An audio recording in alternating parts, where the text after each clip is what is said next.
Paris. City of love, romance and dreams. So they say. I used to say it too. But ever since that day, the day of the murder, I've always associated my beloved Paris with death.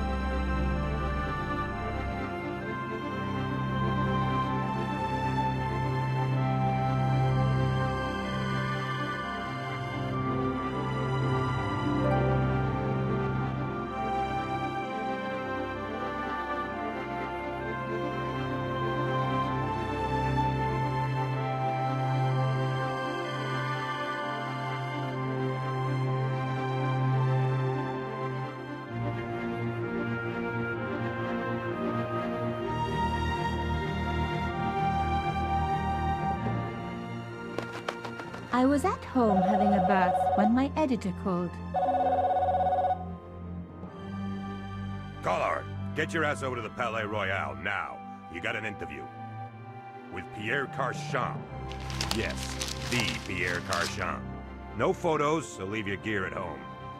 He asked for you personally. Don't ask me why. Anyhow, this could be big, so if he makes a pass, don't forget. Just smile, say yes, and keep taking notes. So charming and so very apt. Pierre Carchon was a media king, a national hero, and one of the most infamous adulterers in Europe. He and his wife Imelda were just one step down from royalty. Whoa, I hate mimes, but unless you humor them, they don't go away.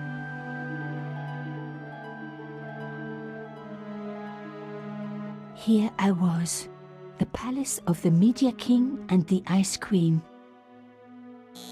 I pressed the doorbell and set in motion a chain of events which would change my life forever. Yes? What is it? Madame, my name is Nicole Collard. I'm here to see Monsieur Carchon. Come up, we're on the first floor.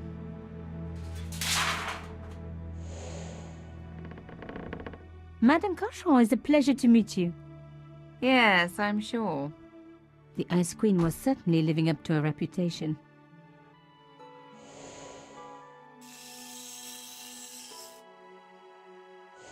Will you be staying for the interview? Mademoiselle, I know little of my husband's business affairs, and I care even less. I certainly have no intention of watching him pore over yet another pretty little journalist. Pretty? You're too kind, madame.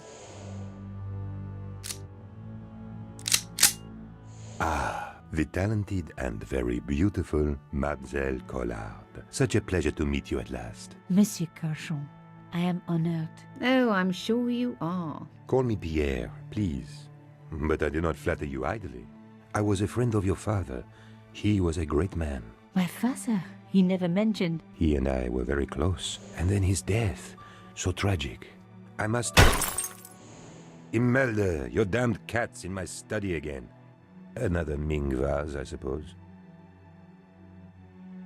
Excuse me for one moment, my dear girl. You journalists are getting younger each year. Perhaps it's the rest of the world getting older, madame. That was no cat. My God, what? Monsieur Carchon!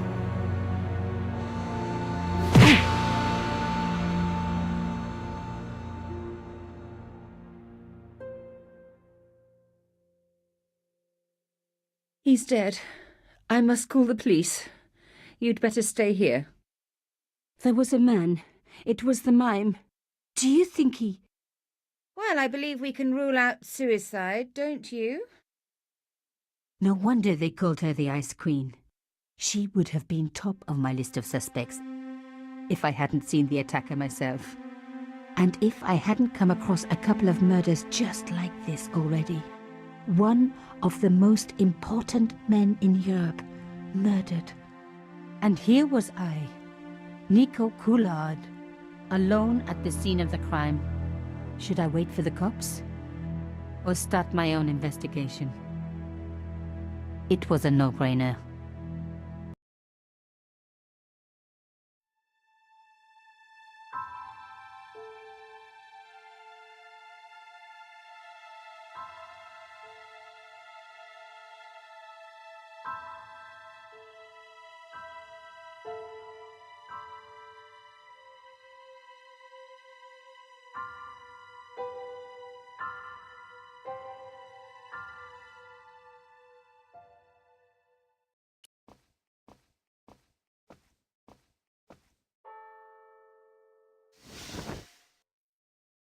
A small round piece of glass had been cut out of the pane. This was a professional job.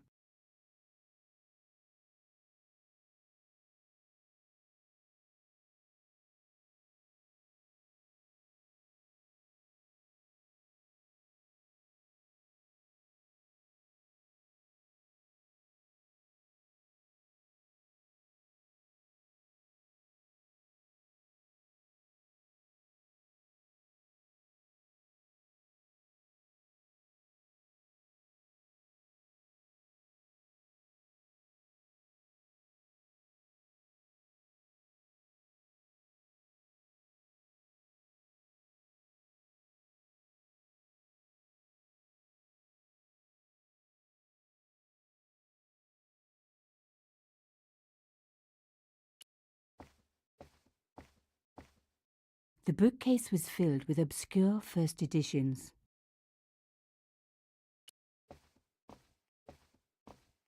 A bust of Pierre Carchon, humble servant of La France. I didn't want to cut myself and leave blood on the glass. Call me old-fashioned, but I like to keep my DNA to myself.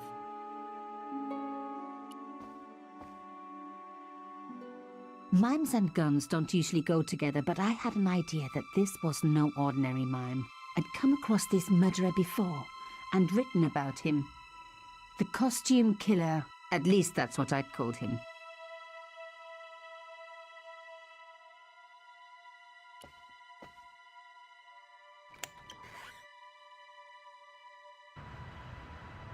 The killer must have used a ladder to reach the window. He was long gone. Guess he folded that ladder up, popped it in his pocket and took it with him.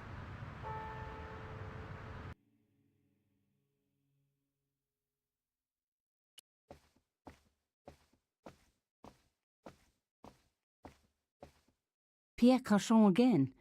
His eyes seemed to follow me around the room.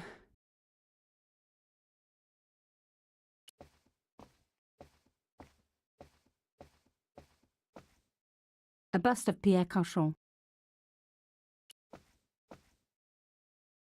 Pierre Carchon was stiff for the last time.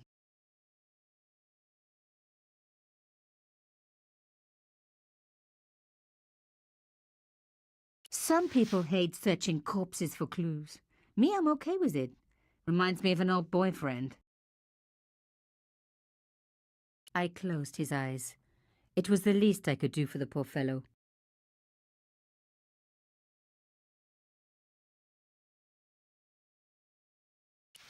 In his pocket, I found a ticket stamped Bateau de la Conciergerie. Taking the ticket meant I tampered with the evidence. There was no going back now.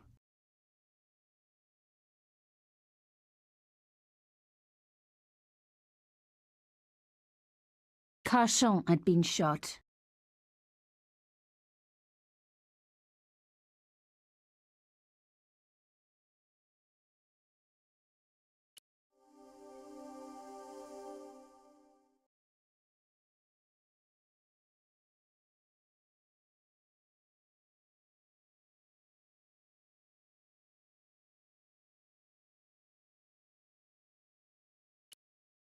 It was one of my hair clips. My favorite, in fact. It must have fallen when I was knocked down.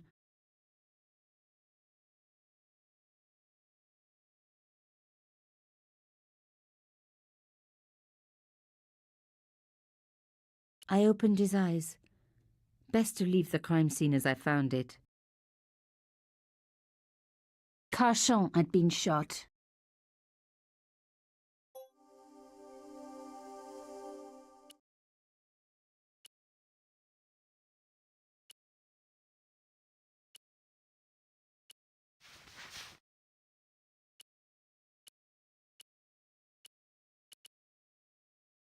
It was a boat ticket stamped Bateau de la Conciergerie. When I was a little girl, Papa used to take me on the Bateau Mouche as a treat. The police could turn up at any minute. Somewhere there were clues to the murder, and I needed to find them.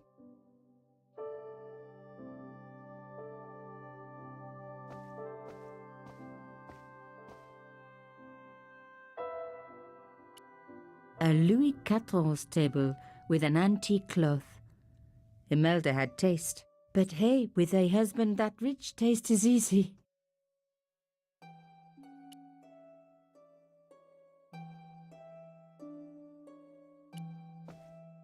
A medieval pageant. Original, no doubt. The tapestry must have cost a fortune.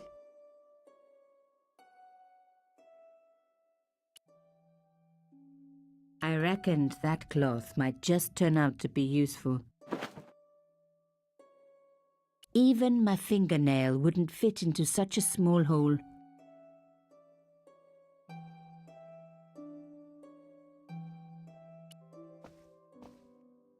It was a tube of acrylic paint, French ultramarine. Just the color I was after for my bathroom. I'm sorry, I have to go. Someone is... Young lady, what are you doing? Oh, this paint. It's my favorite color. For God's sake, keep the damn stuff.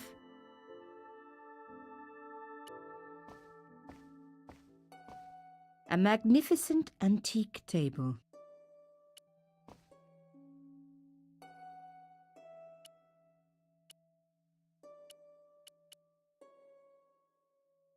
Even my fingernail wouldn't fit into such a small hole. Aha! Nico, you are just so damn good at this stuff. Instead of comforting Imelda, I was ransacking her flat. Why?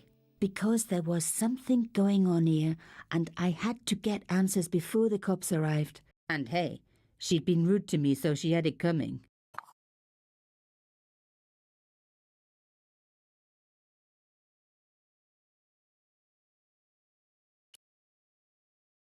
A key. Maybe a safe key. The cloth was embroidered with an unusual symbol. The tube of paint from Imelda's easel, French ultramarine.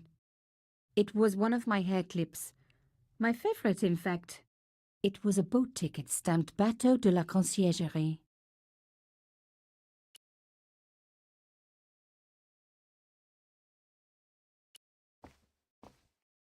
Imelda had talent, but I certainly wasn't going to tell her that.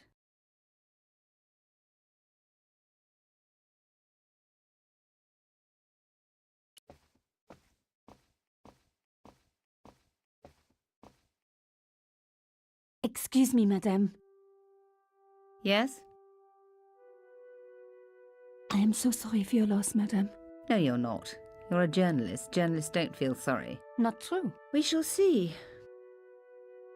How did your husband know my father? I have no idea. You didn't know him? Pierre Collard? Pierre knew a lot of people I didn't know, most of them women. Why would a mime want to kill your husband? Pierre had plenty of enemies. Half the husbands in Paris for a start.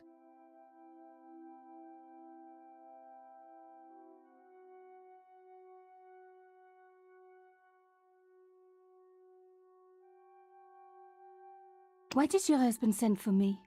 What did he want to discuss? I have no idea. His business was his business. He never told you anything. No, and frankly I preferred it that way. This is quite a scoop for you. I suppose you're already inventing the headlines. Just because I am a journalist. Don't patronize me. You're all cut from the same cloth. Do you have any moral sense at all? Yes, that's why I do this job. You do it to see your name in print. As if. My editor gets the byline, I just do the work. Well, don't expect my sympathy. The police will be here soon, madame. Is there anybody you would like me to contact? Family, friends? No, I have no family. Pierre and I were... He was all I had, really. Not much, was it? The dutiful wife. That was my role. He never talked, never let me in. I know one thing, madame. What? If you want to find out who killed your husband, then you let me do the job, not the police. Why? How do I know I can trust you? Your husband invited me here today because he needed me. I think he knew somebody wanted to kill him, and he knew I could help. I doubt it was your database he was after. You're wrong. I was onto his killers already, I am sure of it. Please, you owe it to him. I don't know. All I need is a few more minutes to look around before the police come. You really do have a moral sense, don't you? I trust so few people. And perhaps Pierre really did think that you could help.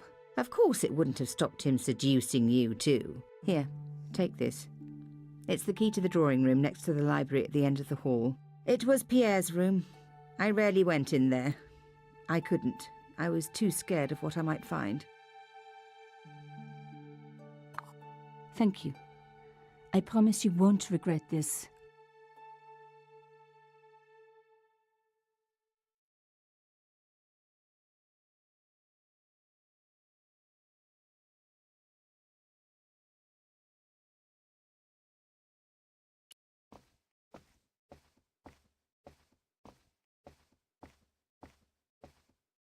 The tapestry.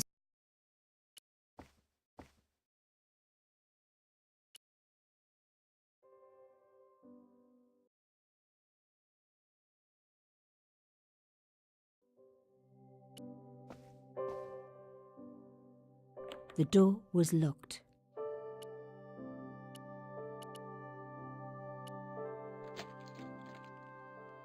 Now we were getting somewhere.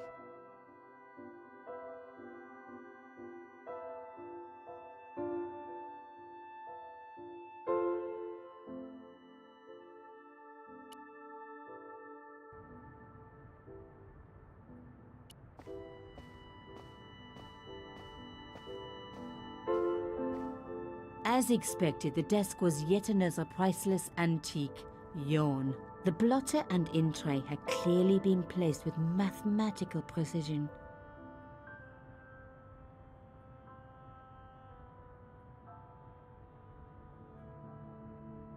My heart skipped a beat.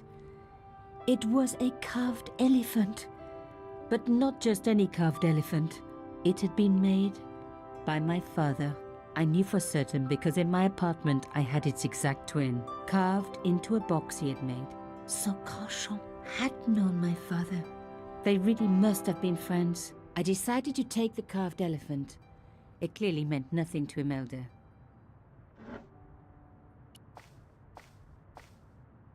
I didn't need a sheet of blotting paper. Not while it was blank.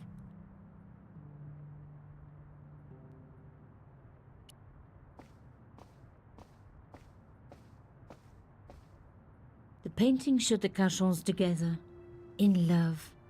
As the poet said, the past is a different country. Or did I read that in a fortune cookie? There was the very faintest of clicks.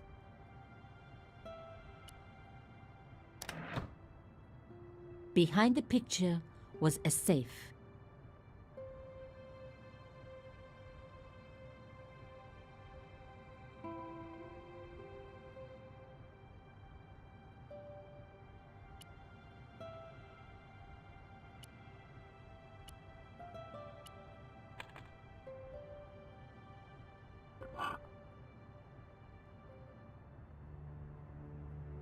In the safe was some kind of artifact.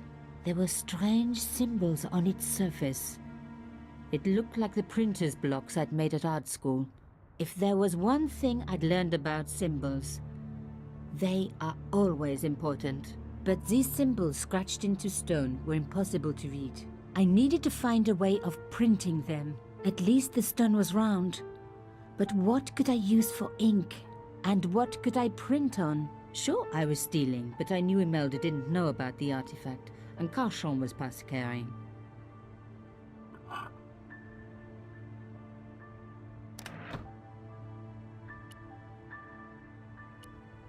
The artifact was like an old printer's block, covered in symbols.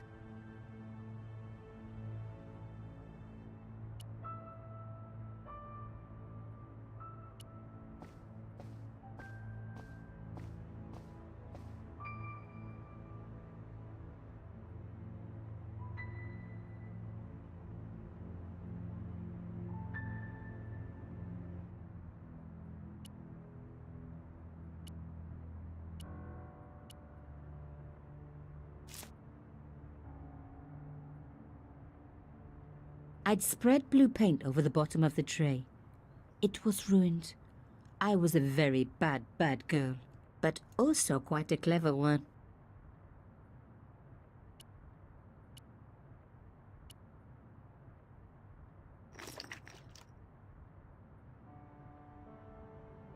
I rolled the artifact in the paint until it was completely coated. An antique tray with paint spread all over it. Not a lot I could do with that.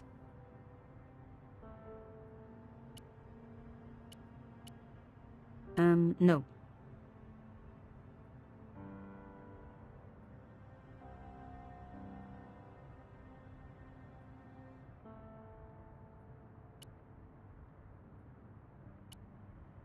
No.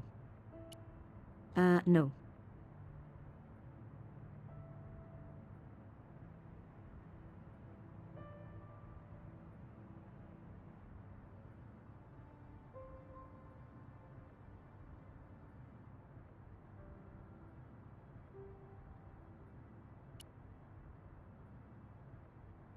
No. No. There wasn't enough paint left in the tube.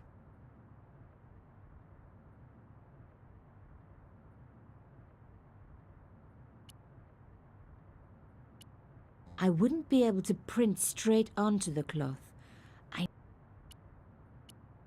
I wouldn't be able to print straight onto the cloth. I needed something flat to print onto.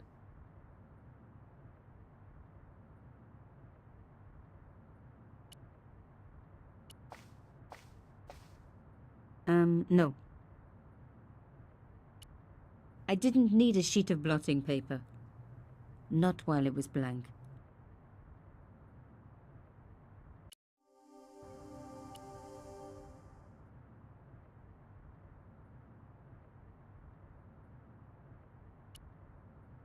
No. An antique tray with paint spread all over it. Not a lot I could do with that.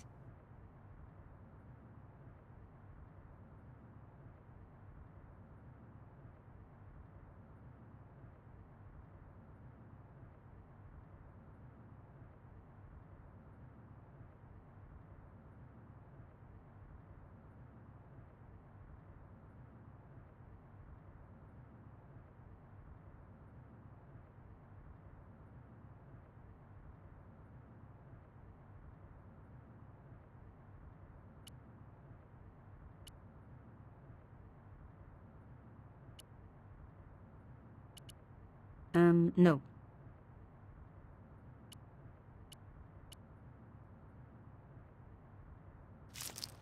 Genius!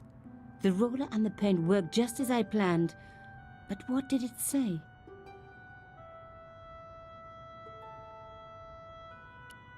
It was some kind of coded message. It read, "Sub judice." I may not have learned a lot as a journalist, but that was a term I knew well. It means a legal case that is before the courts. Below it was a sequence of letters that made no sense.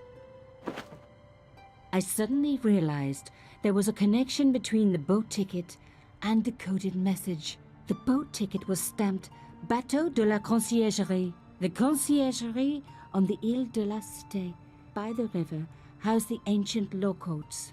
So, sub judice could in this case mean literally under the law courts, below the conciergerie.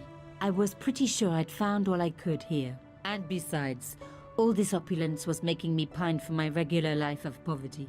This was a huge story.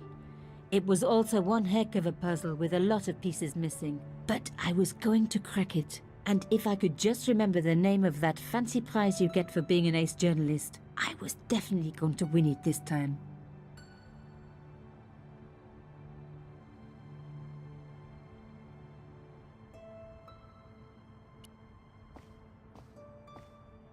This wasn't the time for me to lie on the sofa doing my Marie Antoinette impression, though it is very popular at parties, especially with gay guys.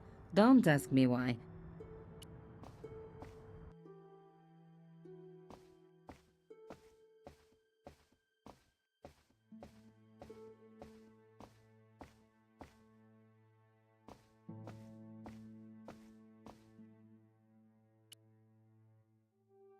Did you find anything useful?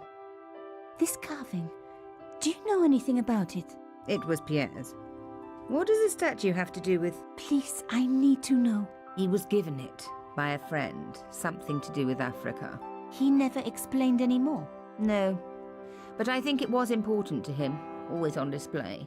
Why? It was carved by my father. Oh, I see. I didn't know. Imelda, I will do everything I can to find the killer. Thank you, my dear. And if the police ask... Don't worry. You were never here. Sub judice was the key. I was going to have to find a way under the conciergerie.